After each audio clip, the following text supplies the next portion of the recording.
that our eyes may run down with tears, and our gush eyelids out with water, and our eyelids, gush out with voice water, of wailing is heard out of Zion, is heard out of Zion. We are ruined.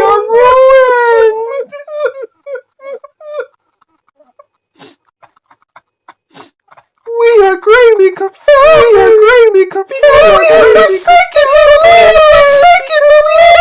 Cast down our dwelling. Cast down our dwelling. Yet Yahweh's word, you women. Praise you, King of nations, because among all the wise men of the nation, Yahweh, say your people, the remnant of Israel. Chapter 33. Moreover, Yahweh's word came to Jeremiah the second time, while he was still locked up in the court of the guard, saying, Yahweh, who does it? Yahweh, who forms it to establish it.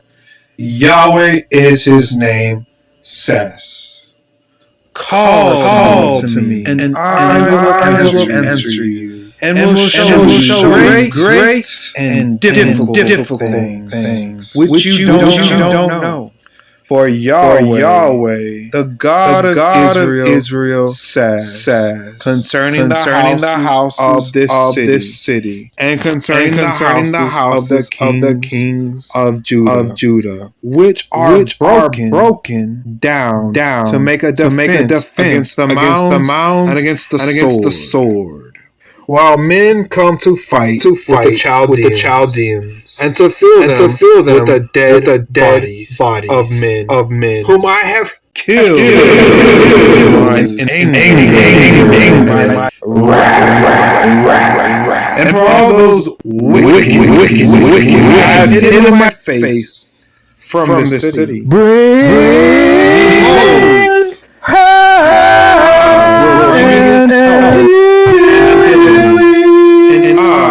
Cure, and I will reveal to them abundance of peace, and truth. Will restore the fortunes of Judah and Israel, and will build them as at the first. I will cleanse them from all their iniquity by which they have sinned against me. I will pardon all their iniquities by which they have sinned against me, and by which they have transgressed against me. This city will be to me for a name of joy, for praise, and for glory before all the nations of the earth, which will hear all the good that I do to them, and will fear and tremble for all the good and for all the peace that I provide to it. Yahweh says, yet again, there will be heard in this place, about which you say, it is waste, without man and without animal, even in the cities of Judah and in the streets of Jerusalem, that are desolate, without man and without inhabitant and without animal. The voice of joy and the voice of gladness, the voice of the bride and the voice of the bride, the voice of those who say, give to Yahweh of Armies, for Yahweh is good, for his loving kindness endures, for his loving kindness endures forever.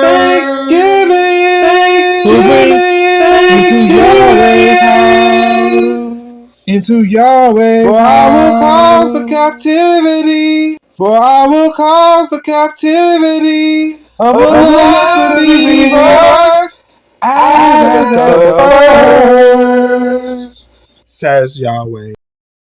Yahweh of Armies says, Yet again, there will be in this place, which is waste, without man and without animal, and in all its cities, a habitation of shepherds, causing their flocks to lie down. In the cities of the hill country, in the cities of the lowland, in the cities of the south, in the land of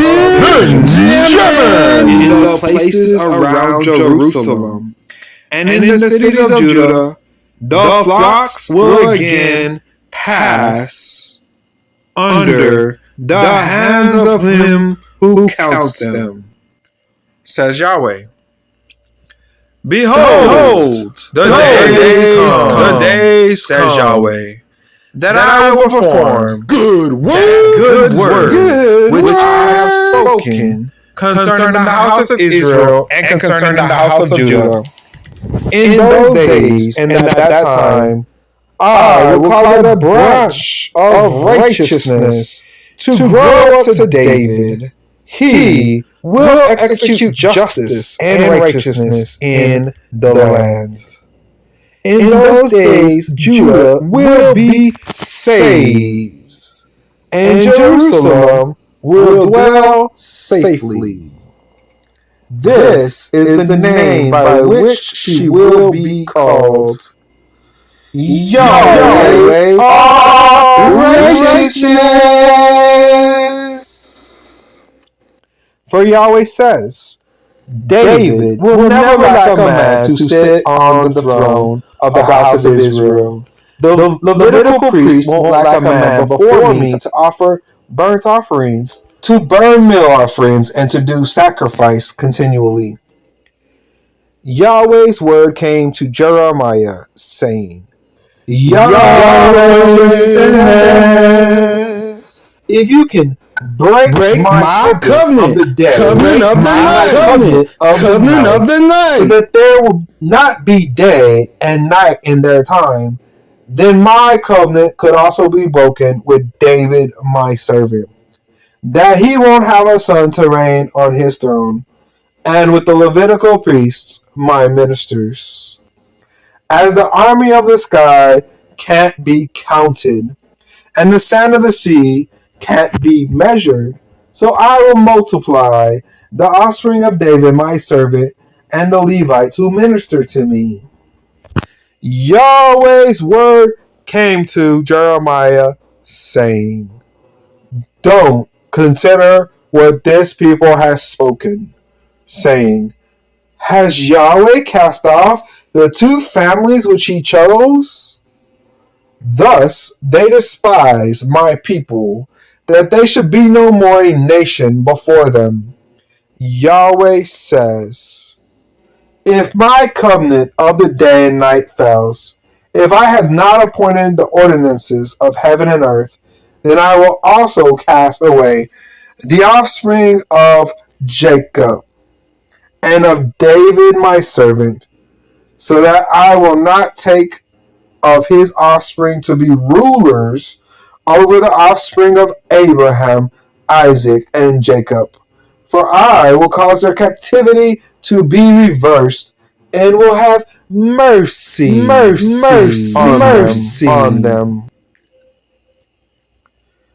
The end of Bible reading, Jeremiah chapter 33. Excited, guys. The video I just made about being raptured and about my testimony of being saved by Jesus by speaking in tongues through the Holy Spirit has now become my most watched videos after just 2 days.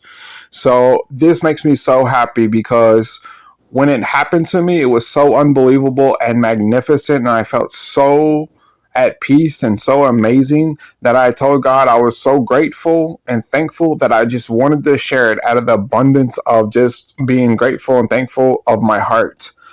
However, the very next day I woke up, and even though I was still grateful and thankful and happy, I just never shared it. I went back to living my normal life. I just did whatever I thought was right. I did whatever I wanted to do. I didn't start going to church. I didn't start reading the Bible. I didn't start telling people about Jesus or about my testimony about speaking in tongues. And I just lived normally. And so for years, that went by with me just living my normal life. And something woke me up. Some things changed in my life, and I kind of just snapped out of my just normal life. And I re-looked at God.